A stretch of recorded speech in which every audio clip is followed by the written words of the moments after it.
Hi, welcome to சந்தா சமையல். நம்ம இன்றைக்கி ஹைதராபாதி டொமேட்டோ மசாலா கறி எப்படி செய்கிறது பார்க்கலாம். ஹைதராபாதி டொமேட்டோ மசாலா கறி செய்ய ஃபஸ்ட்டு மசாலா விழுது ரெடி பண்ணிக்கலாம். கடாய் சூடானதோ 2 டேபிள் ஸ்பூன் வேர்க்கடலை சேர்த்துக்கலாம். 2 பீஸ் தேங்காய் கட் பண்ணி சேர்த்துக்கலாம். 2 டீஸ்பூன் தனியா சேர்த்துக்கலாம். 1/2 டீஸ்பூன் ஜீரகம் சேர்த்துக்கலாம். 1/2 டீஸ்பூன் மிளகு சேர்த்துக்கலாம். பட்டை 1 சேர்த்துக்கலாம். 2 லவங்கம் சேர்த்துக்கலாம். இப்போ இதெல்லாம் ட்ரை ரோஸ்ட் பண்ணிக்கலாம். லோ ஃப்ளேமில் வச்சு வறுத்துக்கலாம். இப்போ ஸ்டவ் ஆஃப் பண்ணிடலாம். இதை ஒரு பிளேட்டுக்கு மாற்றிக்கலாம். ஆற விடணும். ஆறினதோ மிக்ஸி ஜாரில் சேர்த்துக்கலாம். இப்போ ஆறினதோ மிக்ஸி ஜாரில் சேர்த்துருக்கேன். ஃபஸ்ட்டு தண்ணி சேர்க்காமல் அரைச்சிட்டு அப்புறம் தண்ணி சேர்த்து ஸ்மூத்தாக அரைச்சி எடுத்துக்கலாம். இப்போ அரைச்சி எடுத்துருக்கேன். இப்போ தாளித்து விடணும். கடாய் சூடானதோ எண்ணெய் சேர்த்துக்கலாம். மீடியம் சைஸ் வெங்காயம் 2 பொடியாக கட் பண்ணி சேர்த்துக்கலாம். 2 பச்சை மிளகா கீனி சேர்த்துக்கலாம். ஒரு கொத்து கருவேப்பிலை சேர்த்துக்கலாம். வெங்காயம் கண்ணாடி பதம் ஆகணும், வதக்கிக்கலாம்.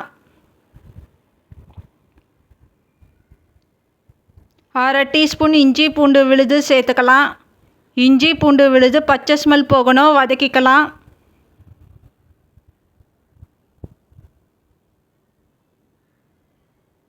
இப்போ அரைச்ச மசாலா விழுது சேர்த்துக்கலாம். மசாலா விழுது சேர்த்துட்டு மிக்ஸ் பண்ணிக்கலாம்.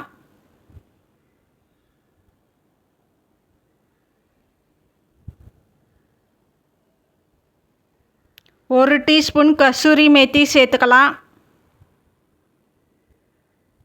1/2 டீஸ்பூன் மஞ்சத்தூள் சேர்த்துக்கலாம். மிளகாய்த்தூள் 1/2 டீஸ்பூன் அளவு நான் சேர்த்துருக்கேன். உங்களுக்கு காரம் அதிகம் வேண்டாம்னா குறைவாக சேர்த்துக்கோங்க. உப்பு தேவையான அளவு சேர்த்துக்கலாம். உப்பு சேர்த்துட்டு நல்லா மிக்ஸ் பண்ணிக்கலாம்.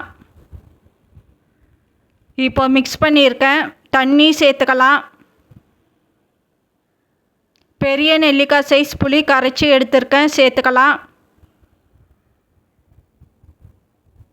தக்காளி இந்த மாதிரி கட் பண்ணி எடுத்துருக்கேன். மீடியம் சைஸ் தக்காளி 4 சேர்த்துக்கலாம்.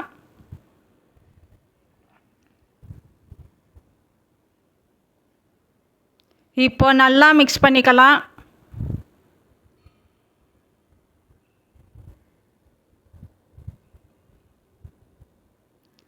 தண்ணி இன்னும் கூட சேர்த்துக்கலாம். மொத்தம் 2 டம்ளர் அளவு தண்ணி சேர்த்துருக்கேன். கொத்தமல்லி சேர்த்துக்கலாம்.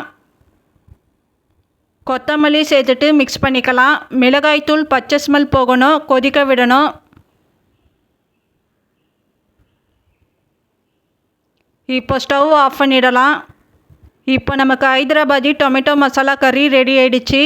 இந்த சேனல் பிடிச்சிருந்தால் லைக் பண்ணுங்கள், ஷேர் பண்ணுங்கள், சப்ஸ்கிரைப் பண்ணுங்கள்.